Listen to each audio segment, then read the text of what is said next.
Hello students, जैसा कि आपने लास्ट लेक्चर में देखा था, हमने परसेंटेज टॉपिक स्टार्ट किया था। अभी तक हमने नेट परसेंटेज चेंज में दो वैल्यूज के प्रोडक्ट से थर्ड वैल्यू फाइंड आउट होने के कॉन्सेप्ट को देखा।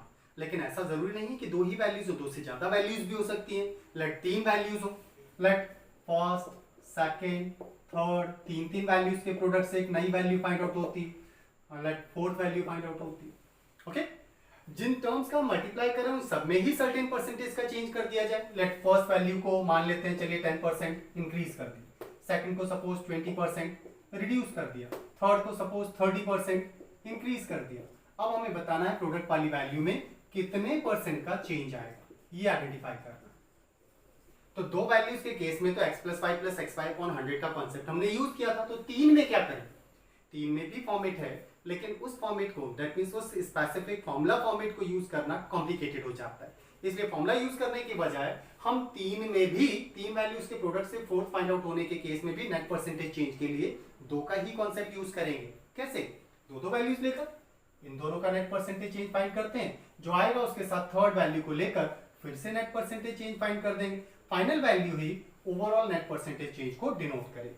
क्लियर? चलिए देखते हैं। 10 और 20 का अगर नेट परसेंटेज चेंज आइडेंटिफाई करना है तो कितना होगा? 10 इंक्रीज है तो 10 पॉजिटिव, 20 रिड्यूस है तो -20। अब 1 + 1 माइनस, तो -10 × 20/100। ये 10 और 20 के नेट परसेंटेज चेंज को डिनोट करेगा, दैट इज -10। और इधर सिंप्लीफाई करें तो -2, इट मींस -12%। तो -12 कितना हो जाएगा? 12% रिडक्शन हो जाएगा।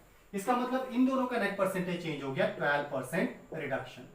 अब इसके साथ थर्ड वैल्यू को ले लेते हैं, 30% इंक्रीज को, और इन दोनों का नेट परसेंटेज चेंज निकाल लेते हैं। तो 12 रिड्यूस तो -12 हो जाएगा, 30 इंक्रीज तो +30 हो जाएगा। नाउ 1 + 1 माइनस, तो plus minus minus 12 × 30/100, that is इतना।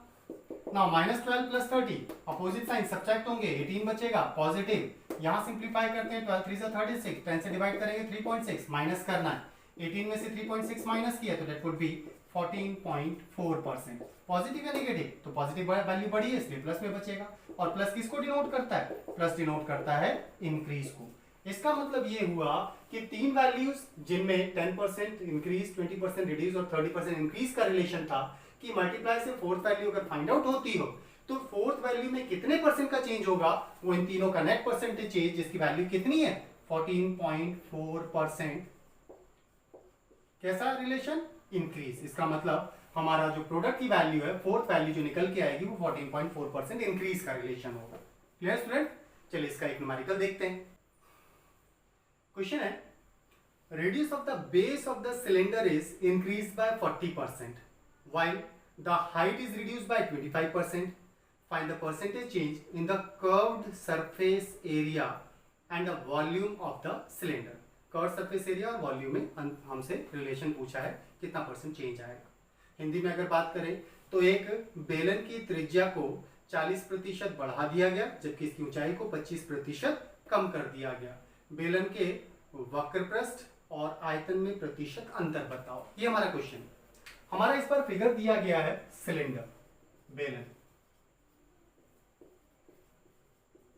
अब सिलेंडर के अंदर हमसे जो रिलेशन वाइज डेटा दिया गया है, उसमें पहला डेटा दिया गया है कि सिलेंडर की रेडियस, त्रिज्या को कितना, क्वेश्चन के लैंग्वेज के अकॉर्डिंग 40% इंक्रीज कर दिया गया। और हाइट, ऊंचाई को लैंग्वेज के अकॉर्डिंग कितना चेंज करने के लिए कहा गया स्टूडेंट्स? दैट इज 25% रिड्यूस करने के लिए कहा गया। क्लियर?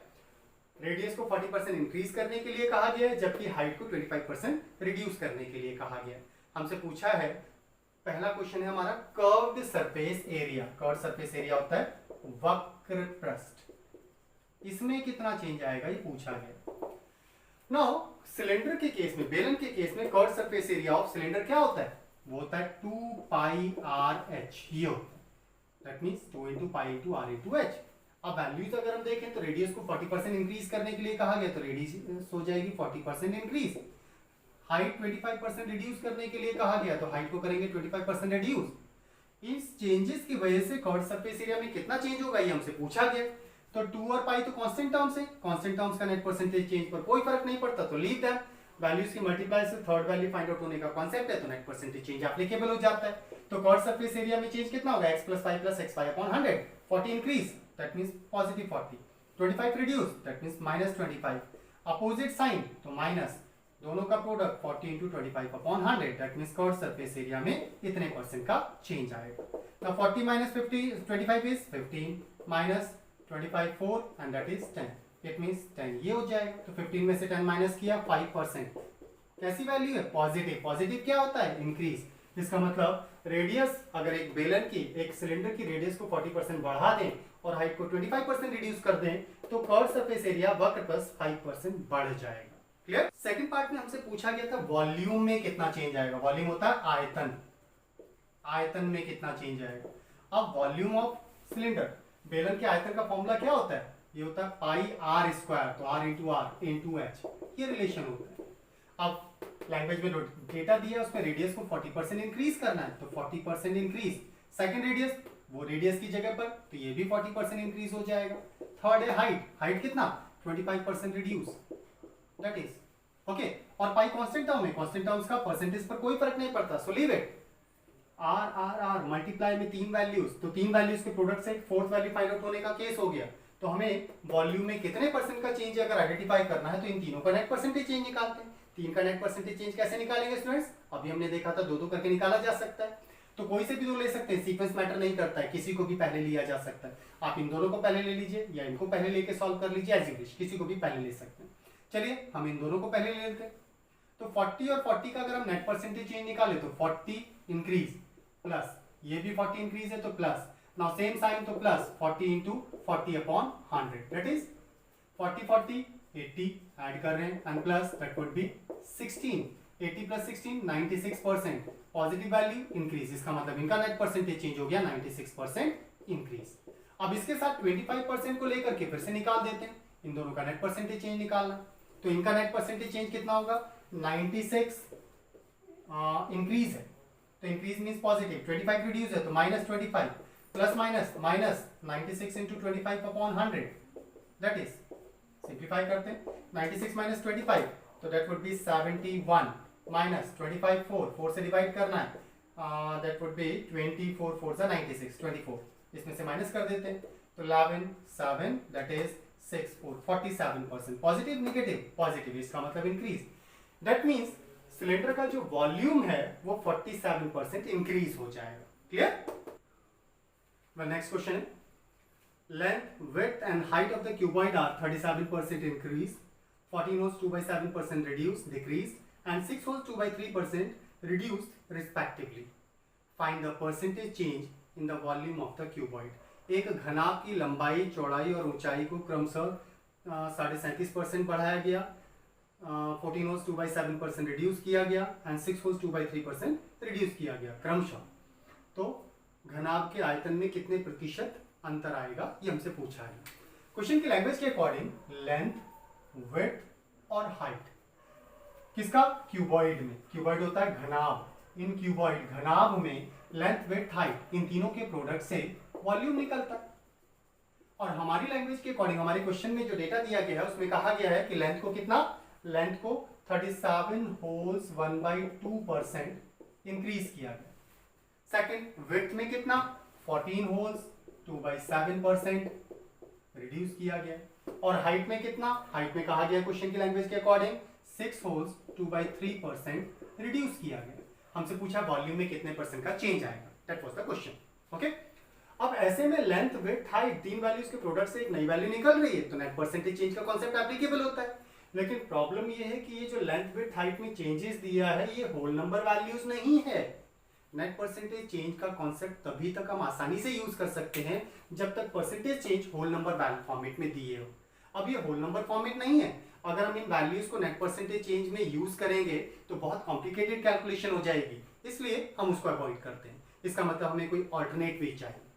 अब हम नेट परसेंटेज चेंज का कॉन्सेप्ट यूज नहीं करेंगे, तो जब वैल्यूज फ्रैक्शनल हो परसेंटेज चेंजेस की या डेसिमल वैल्यूज हो तो हम नेट परसेंटेज चेंज को अवॉइड करते हैं। तो फिर यूज क्या करते हैं, चलिए उसको देखते हैं। अब ऐसे में हमारे क्वेश्चन के अकॉर्डिंग लेंथ में इतना परसेंट का इंक्रीज कहा गया, तो जो भी फ्रैक्शनल वैल्यूज आपको दी गई हैं इनको सबसे पहले सिंपल फ्रैक्शन में कन्वर्ट कर लीजिए। तो 37 होल्स 1/2% अगर आप ध्यान दें तो ये अगर आपको याद हो तो डेट इज 3/8 के बराबर होता है। 14 होल्स 2/7 ये होता है 1/7। 6 होल्स 2/3% अगर आप सिंप्लीफाई करेंगे तो डेट विल बी 1/50, ये इतना हो जाएगा। Clear students? अब ऐसे में इन वैल्यूज की कैलकुलेशन के लिए याद रखिएगा जो डिनोमिनेटर में वैल्यूज दी गई हैं इनको हम अपनी तरफ से ओरिजिनल वैल्यूज कंसिडर कर लेते हैं। ओरिजिनल वैल्यू इसका मतलब ओरिजिनल लेंथ 8 थी, ओरिजिनल विड्थ 7 थी एंड ओरिजिनल हाइट हमारा 15 था। क्लियर? अब नई लेंथ विड्थ हाइट चेंजेस के बाद कितनी हो गई? अगर इंक्रीज है तो वैल्यू 8 से 3 इंक्रीज होने का मतलब कितना हो जाएगा? 8 + 3 11, तो नई लेंथ हमारी कितनी हो गई? 11 यूनिट हो गई।